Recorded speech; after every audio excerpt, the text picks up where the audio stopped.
भाँचेर पनि रुखमा चढ्नु चाहिँ इमली खानुको लागि चाहिँ रुखमा चढेको।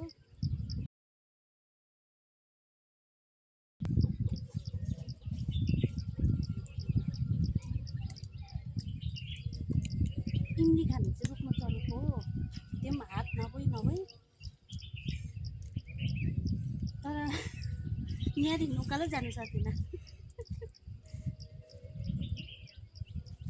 हामी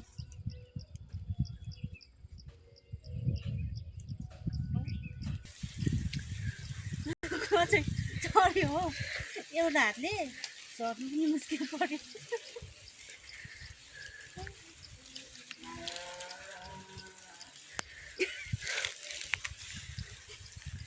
यहीँ सुत्नु पर्ला मलाई प्रसार परिसक्यो। कसरी चढ्नु अब? हात पुरा दुख्यो, हात टेकेको कि बरु चलाउँदा दुख्दैन, यसो टेक्दा पुरा दुख्छ।